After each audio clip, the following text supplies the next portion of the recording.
Me dá a imagem, me dá a imagem. Vai, põe exclusivo, minha filha.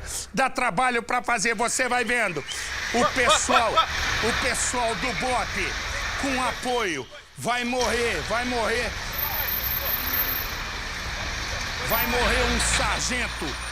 morrer um sargento nessa troca de tiros. Você vai vendo. Olha aí o tiro. Também vão ficar feridos outros policiais. Olha aí, os policiais estavam nessa Kombi ali, descaracterizada, que viu como é que estava tudo marcado? 5 bandidos também baleados. 4 dos bandidos morreram. Põe no Cidade. Pânico no entorno do Morro da Providência. Policiais militares correram entre os carros, se abrigaram atrás de postes e árvores. A cena ocorreu bem perto do Comando Militar do Leste, o quartel-general do Exército no Rio. Nosso repórter cinematográfico estava cobrindo a ocupação dos alunos na sede da Secretaria Estadual de Educação, que fica a poucos metros do local do ataque violento, e flagrou os estudantes e funcionários em pânico. A gente não sabe o que pode acontecer, então tá difícil. Tá difícil mesmo, a gente está aí à mercê de qualquer coisa que pode acontecer aí. O confronto foi entre policiais do Batalhão de Operações Especiais e traficantes do Morro da Providência, que é pacificado desde 2010. Os policiais do BOPE faziam uma operação de inteligência. 3 PMs da tropa de elite da Polícia Militar foram baleados. Eles foram socorridos para o Hospital da Corporação, no Estácio. O sargento André Luiz Vaz Nonato não resistiu aos ferimentos e morreu. Ele deixou a mulher e filhos. Os outros PMs não correm risco de morte. Nessa imagem exclusiva, a Kombi utilizada para socorrer os policiais.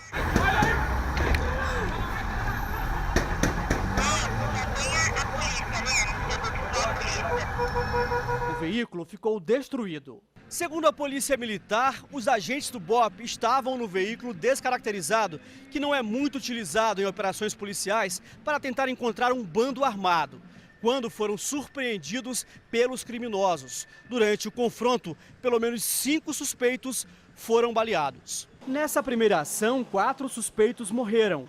Entre eles, esse rapaz de camisa azul. Já Marlon David dos Santos Silva, que tinha passagem por furto, ficou ferido. Ele procurou atendimento no Hospital Souza Aguiar, alegando ser vítima de bala perdida, e acabou ficando preso sob custódia na unidade. Agora são 2 horas da manhã. Durante toda a noite e madrugada, nossa equipe acompanhou a situação aqui na Central do Brasil. Os policiais do BOPE fizeram buscas na região e houve reforço também com PMs de outros batalhões. Um dos terminais mais importantes aqui do centro da cidade teve o horário dos ônibus afetado. Muita gente que voltava para casa ficou preocupada, com medo de ser atingida por balas perdidas. Complicado para eles que têm curso, que têm técnica, imagine para a gente, cidadão comum que anda para lá e para cá. É bem complicado. Na procura pelos suspeitos, várias pessoas foram revistadas. As marcas do ataque violento ficaram no veículo. Foram pelo menos 15 tiros. Mais tarde, num outro confronto, quando os homens do BOPE faziam buscas na linha férrea, ali na Providência, eles foram recebidos a tiros por criminosos.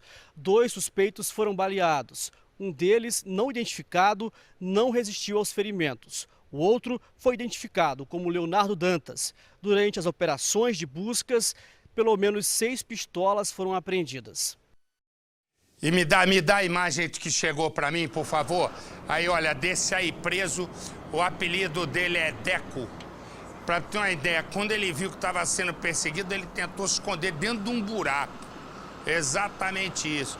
Ele é um assassino, procurado também por outros crimes. Põe no Cidade. Jefferson Correia Chaves, de 23 anos, foi levado à delegacia e preferiu o silêncio. Ele foi encontrado num barraco no Jardim Manchester, região sudeste de Bauru, depois de tentar matar mais um rival. O homem, que foi alvo do bandido conhecido como Deco, já vinha sendo seguido. Por volta de 8h30 da manhã, ele estava passando pela calçada. Naquele momento, um carro escuro parou do lado e de dentro do veículo o motorista deu um único disparo. Naquele momento a rua estava muito movimentada e ele não teve condições de terminar o que começou. O atirador fugiu em seguida. A vítima foi socorrida e levada ao hospital. O homem, que não teve a identidade revelada, está fora de perigo. Assim que a PM soube da tentativa de assassinato, começou a procurar pelo carro escuro, usado por Deco para fugir. O veículo tinha sido abandonado. O homem, procurado pela polícia há quase um mês, tinha acabado de invadir um barraco para se esconder, quando percebeu que o cerco havia se fechado. Nos últimos 30 dias, Deco foi o protagonista de uma série de crimes nas regiões sudeste e leste de Bauru. No dia 5 do mês passado, ele fugiu de uma blitz. A PM perseguiu o carro que ele dirigia. Na entrada de uma empresa, o passageiro desceu. Quando o policial da Rocan tentou fazer a abordagem, Deco deu marcha ré e fugiu. Nesse momento, o PM atirou. A bala perfurou o porta-malas, atingiu um dos dedos de uma adolescente que estava no banco de trás e feriu o motorista na região das nádegas. Deco foi hospitalizado, recebeu alta e 3 dias depois assassinou com 6 tiros Daniel Soares, de 20 anos. Os dois eram amigos de infância, mas o envolvimento com o mundo das drogas pôs fim à amizade. Informalmente, né, ele confessou para nós que o primeiro homicídio que ele fez, né, que a vítima foi o Daniel, porque ele tinha uma dívida de drogas com esse indivíduo, mais ou menos no valor de R$20 mil. Por causa do assassinato, as polícias civil e militar fizeram buscas nesse condomínio, onde o bandido poderia estar escondido, mas nada foi encontrado. Dias depois, a irmã de Deco sofreu um ataque. Homens ligados a Daniel atiraram várias vezes na jovem, mas ela sobreviveu. O homem que pilotava a moto usada pelos bandidos no dia do atentado é o criminoso baleado na região do quadril neste último crime cometido por Deco antes de ser encontrado. Agora, ele foi preso em flagrante, mas já estava com a prisão temporária decretada pela Justiça. A polícia acredita que com a prisão, as vinganças devem terminar. Me dá os dois, me dá esses dois, vai, entra com a câmera, entra, essa é a casa, ó. Essa é a casa onde 2 traficantes também procurados acabaram presos. Eles estavam escondidos. Quando a polícia chegou, eles tentaram ainda, chegaram a jogar a arma pela janela do apartamento. Eles estavam cochilando, na boa, quando a polícia chegou. Põe no Cidade. O vídeo mostra o momento em que os agentes entram na casa. Dá para ver os pinos de cocaína jogados no chão. O principal alvo da investigação é preso e algemado logo na entrada. Márcio Santos de Lima, conhecido como Mosquito. Em um quarto ao lado, o segurança de Márcio também é preso. Matheus Nascimento de Lima, conhecido como TH. Repare que ele está na janela com um policial. Eles estavam conferindo a arma que foi jogada para fora do apartamento pelos criminosos quando os agentes chegaram na casa. A pistola 9mm, pinos de cocaína, um carregador e um radiotransmissor foram apreendidos. A investigação começou há 6 meses. 30 criminosos foram indiciados. Desses, 26 já estão presos. De acordo com a polícia, o mais perigoso e procurado era o Mosquito.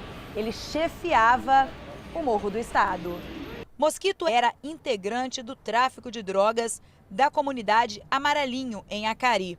Após uma negociação, ele foi parar no Morro do Estado, em Niterói. Ou seja, o criminoso percorreu 35 quilômetros para poder ser chefe de uma comunidade. As 2 comunidades fazem parte da mesma facção criminosa. Segundo o delegado responsável pelo caso, Mosquito e TH são homens violentos. Márcio e Matheus foram presos e levados para a delegacia de Niterói. Eles são investigados por outros crimes, como, por exemplo, um homicídio que aconteceu no Morro do Estado, numa guerra entre traficantes. Deixa eu dizer, mostra ali para mim. Veja a bebezinha. Põe as imagens para mim, por favor. Um motorista vai saindo para trabalhar, olha lá, olha ele aí. De repente ele escuta um chorinho e vê uma sacola embrulhada num plástico. Ele aí olha aquela sacola, corre, ó, repara, corre Aí ele diz, que choro é esse? Parece um choro. Quando ele vai, o policial também chegou lá, que ele próprio motorista chamou. O que acontece? Ele olhou e disse, é uma criança. Era uma menininha. Aí ele liga para a polícia correndo, volta para o condomínio, e aí, ó, a moça abre para o policial entrar. A sorte, a cunhada desse motorista, tinha acabado, né, poucos meses de dar à luz e amamentou a criança. Agora, quem é a mãe da criança? Eu volto já já. Eu digo uma coisa, e sempre digo isso. Se há um crime nesse país que deveria ter também uma mudança, né, na legislação, na lei, para que o sujeito fosse punido com rigor, é o crime de estelionato. O estelionato destrói famílias, né? A pessoa às vezes junta um dinheirinho para comprar uma casa, aí vem um estelionatário, vende terreno na lua, a pessoa paga e adeus. Este aqui é um assessor parlamentar. Resumo, tem uma tradução, pelo menos no caso dele e de alguns que a gente conhece. A tradução é corrupção. Ele trabalha como assessor parlamentar e se envolve, ele monta um esquema da casa própria. Até que as pessoas que estão sendo enganadas montam um bando chamado os justiceiros. E o assessor parlamentar vai ficar de frente com os justiceiros, porque os justiceiros vão sequestrar a mulher dele. E sabe o que acontece? Eu volto já já. Deixa eu dizer uma coisa que talvez eu não tenha me feito, né? Eu não tenha me feito claro. Quando eu estava falando do caso aqui, do casal que a mulher traiu, algumas pessoas me disseram que dava a sensação de que eu estava acusando a mulher. Vou explicar uma coisa que eu penso sobre traição. Eu acho que quem trai não gosta, na verdade, é de si mesmo, né? Eu acho que a lealdade e a fidelidade numa relação são fundamentais. E eu jamais, na minha vida, colocaria culpa numa mulher numa situação dessa, até porque, quando eu vim aqui para o Cidade Alerta, uma coisa eu coloquei na minha cabeça, que é, né, defender as mulheres. E defender as mulheres tem um sinônimo. São as matérias que eu mostro todos os dias de crimes passionais, onde os homens, né, muitos deles acabam na cadeia. Talvez eu não tenha me feito entender. Esse já vai já, porque tem um cliente novo. Me dá a imagem, o homem que você está vendo lá na porta, a moto vai chegar e ele vai morrer. Põe no Cidade. Esses dois motociclistas aguardam o momento certo para agir. Depois de alguns segundos parados na rua, eles saem. Pouco mais à frente, Antônio Schelles, de 36 anos, está no portão de casa. São os últimos momentos de vida do empresário. A moto se aproxima. Antônio observa sem desconfiar de nada. Quando chegam perto dele, os ocupantes da moto desaceleram. O garupa aponta a arma e atira. Antônio abre o portão e tenta correr para dentro, mas o atirador não para e faz vários disparos. 7 atingiram o empresário. O crime aconteceu na zona norte de São Paulo e chocou vizinhos e parentes. Antônio vivia com uma filha adotiva de 10 anos de idade. A família conta que ele não tinha inimigos e nenhum histórico que pudesse levá-lo a ser vítima de um crime. Ele não tinha inimigo, não tinha desafeto, não tinha nada desse gênero, porque ele viu duas pessoas. totalmente suspeita, se aproximando dele, ele não mostrou nenhum tipo de reação.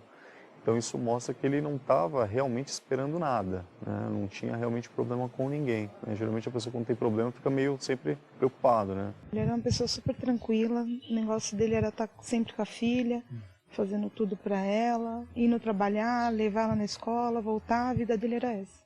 Era uma noite quente de terça-feira. Parte da vizinhança estava nas ruas ou em frente ao portão das casas, assim como o Antônio, que estava de olho na filha dele. A menina brincava bem aqui na calçada com outras crianças. Em um breve momento em que o empresário ficou sozinho, os criminosos aproveitaram.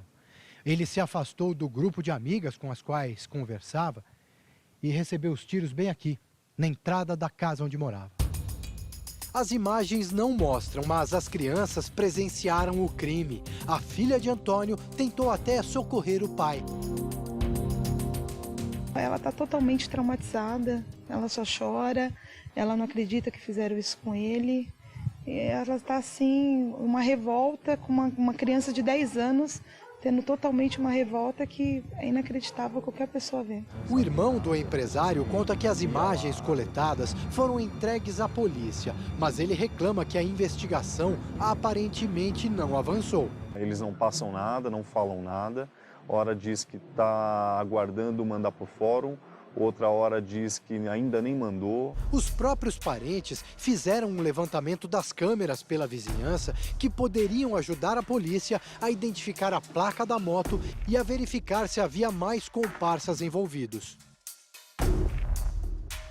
Teve outras câmeras da rua também, de outros vizinhos, que precisaria que a polícia solicitasse, né? Porque esse é o procedimento, né? A polícia que tem que bater para solicitar as imagens. E a delegacia que está investigando o caso sequer mandou alguém para poder pedir essas imagens. Em nota, a Secretaria de Segurança Pública informou que há um inquérito policial em andamento e confirmou a entrega das imagens para auxiliar na identificação dos autores do crime, que aconteceu no dia 2 de fevereiro. Só que após 3 meses da morte de Antônio, a família tem medo de que o caso caia no esquecimento. Tem todos os recursos para ser investigado, tem imagens, tem testemunha, tem alguns indícios de que pode ser iniciada uma investigação e sequer saiu da mesa do escrivão o processo. Isso é realmente lamentável, né? A gente fica muito triste com isso. A gente vê que não fizeram o mínimo, né? Então eu fico meio meio angustiado de saber se realmente vão fazer o máximo, que é desvendar esse caso. Está tendo um descaso muito grande em relação a isso, né? E a angústia de não saber, ou não tá praticamente mastigado, mas tem imagens, tem tudo, tá fácil de se resolver o caso, né? Mas falta as pessoas darem a devida atenção no caso, entendeu? Se dedicarem a mais para poder resolver esse caso. E isso está trazendo uma angústia totalmente para a família. Para você que está fora de São Paulo, eu desejo um excelente fim de semana. Amanhã tem Cidade Alerta especial com a nossa Fabiola Rabo de Arraia e eu encontro você segunda-feira, porque eu e você, claro, sempre juntos. E nós? Falo eu sempre o seguinte, o crime de estelionato pode matar. E eu já vi uma senhora morrer de depressão porque ela foi comprar uma casa, já tinha idade, e era um golpe, e ela definhou em 2 anos e morreu. Esse aqui trabalha como assessor parlamentar, e ele monta um esquema criminoso. E o esquema é de venda de apartamentos, de programas sociais, tipo Minha Vida, como é que é? Minha Casa, Minha Vida. Não é esse caso especificamente, estou fazendo só um paralelo. Então ele vai assim, ó, quer adiantar o seu lado? Paga R$3.000 que eu te coloco na frente. E aí o que acontece? Algumas das vítimas resolveram montar um grupo de justiceiros. Sequestraram a mulher dele, tinha acabado de deixar o filho na escola quando ela foi cercada. Ela ficou 8 horas com os sequestradores.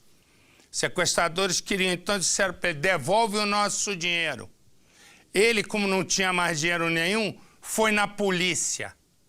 A polícia montou esquema para prender os justiceiros que queriam o dinheiro que ele roubou.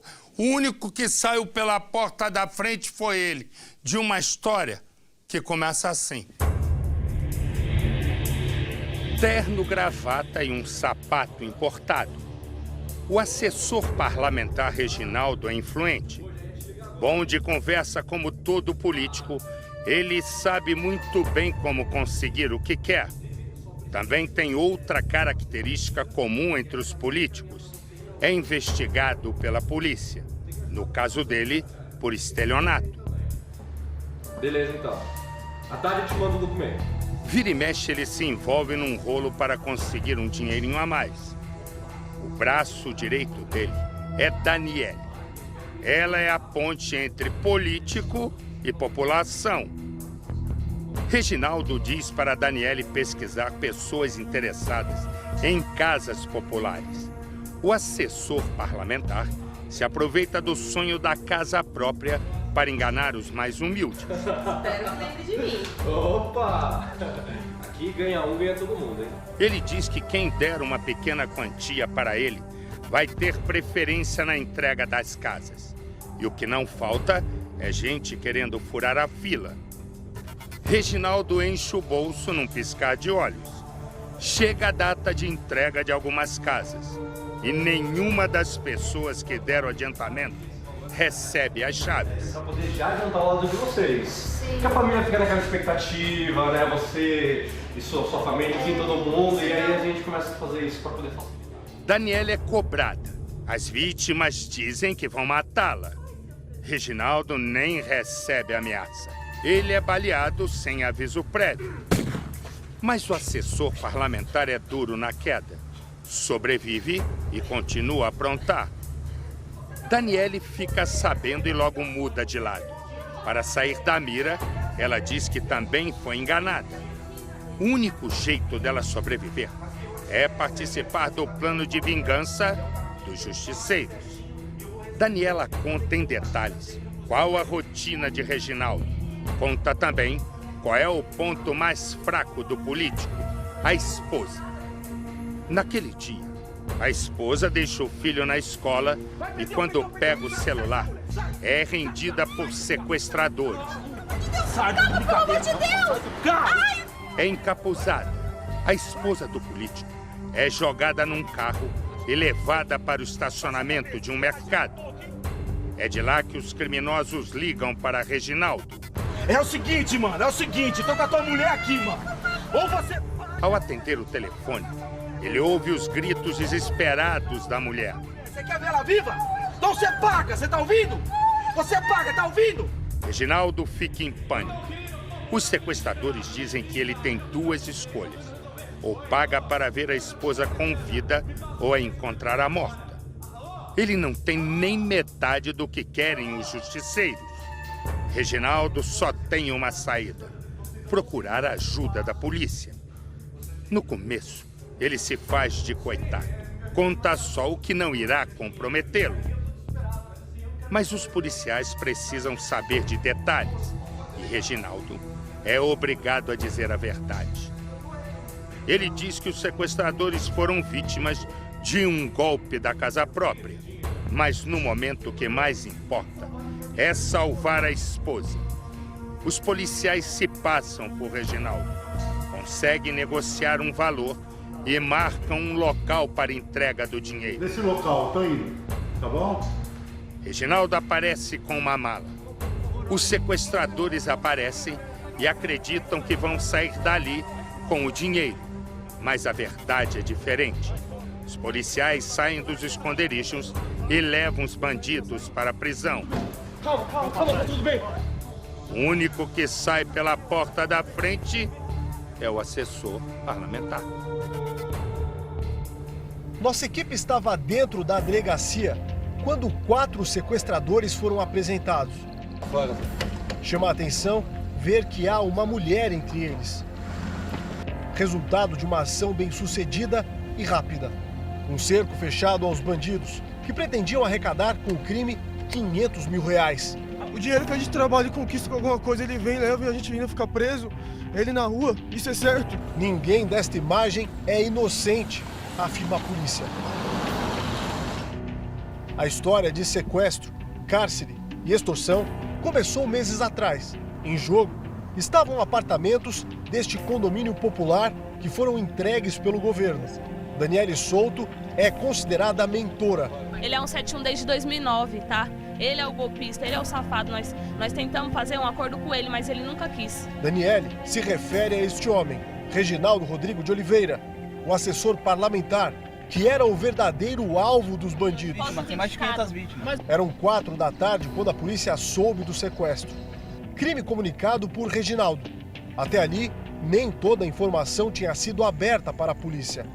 Reginaldo foi candidato à prefeitura e esteve envolvido, anos atrás, num suposto esquema, segundo a investigação. Captar vítimas interessadas nos apartamentos do programa social e ludibriá-las, ao custo entre R$ 2.500 e R$ 3.000. O assunto volta à tona porque Daniele e os comparsas contaram à polícia que o suposto esquema não parou, que todos eles teriam sido vítimas do assessor e que armaram o plano de sequestro para se vingar. Isso, não sequestrar ele, fazer com que ele desse o dinheiro. Alguém fez alguma coisa contra ele? A polícia acredita que cada um pagou R$ 2.600 a Reginaldo. Ao todo, são 38 pessoas. A foto enviada por celular mostra o ferimento causado por tiro.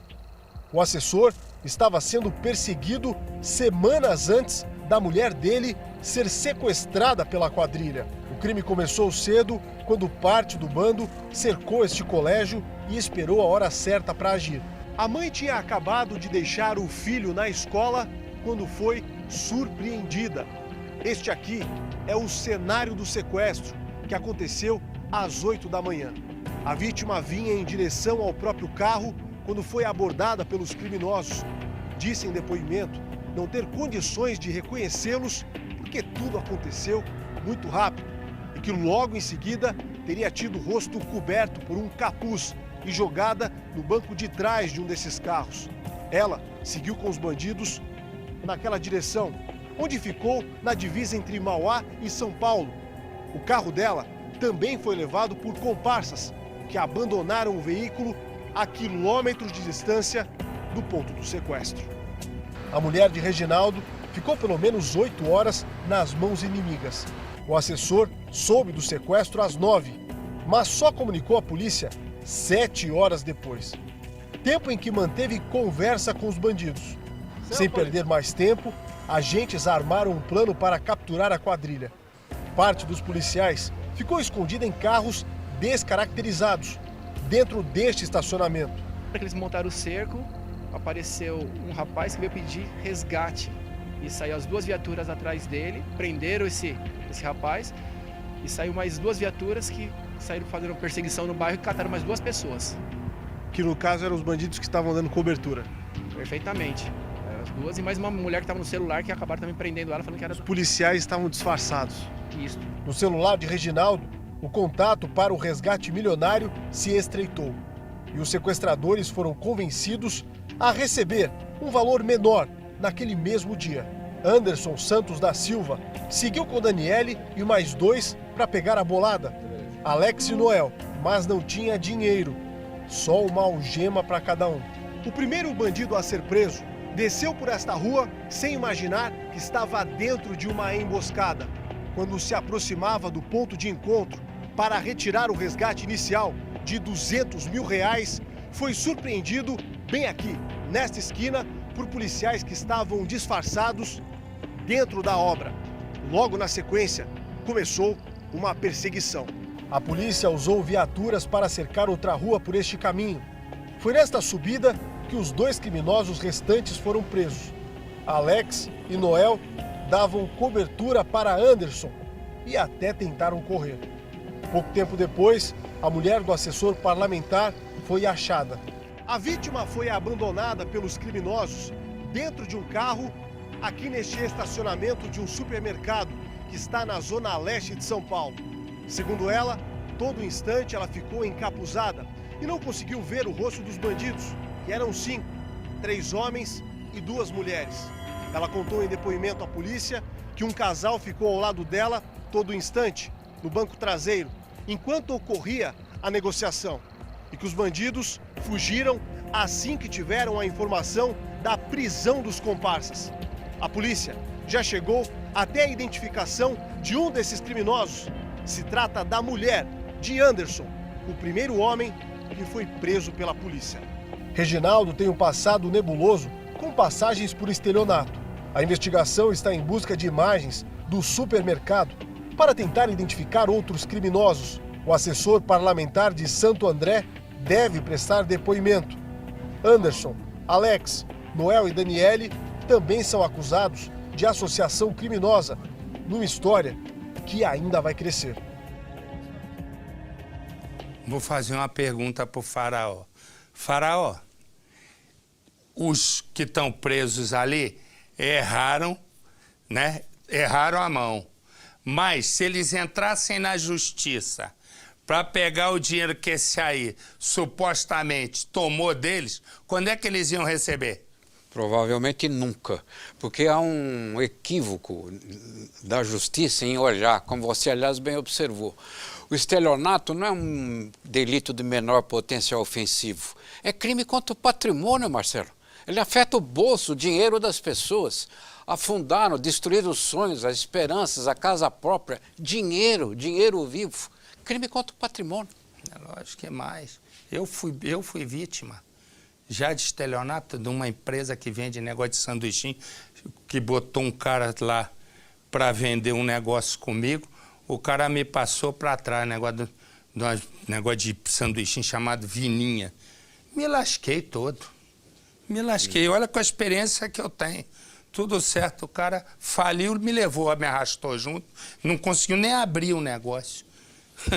Ok, eu tenho informações com o nosso Bruno Peruca. Diga lá, Bruno. Marcelo, a Polícia Civil continua investigando porque eles querem descobrir se outras pessoas ajudaram esta quadrilha que foi presa, a quadrilha envolvida no sequestro da mulher do Reginaldo. Vale lembrar que o Reginaldo também é uma pessoa conhecida, né, da polícia, ele já tem problemas por estelionato, pessoas foram na delegacia e registraram um boletim de ocorrência contra este homem. A polícia agora faz um trabalho de identificação dessas pessoas que foram lesadas por Reginaldo, para que essas pessoas possam comparecer à Polícia Civil para poder prestar um novo depoimento, porque a polícia quer saber se essas outras pessoas estão envolvidas no caso do sequestro da mulher do Reginaldo, Marcelo. Obrigado, Bruno. Boa noite, meu irmão. E aí é inacreditável, né? Parece que política, né? Política e crime viraram sinônimos. É incrível. O sujeito é assessor parlamentar em Santo André, no ABC Paulista, e tem um monte de passagem pela polícia por estelionato. Quer dizer, imagina, é uma pena que a reportagem não diz se ele é assessor parlamentar de quem, para a gente dar o nome, né? Dar o nome de quem ele é, assessor parlamentar, mas infelizmente a matéria não tinha.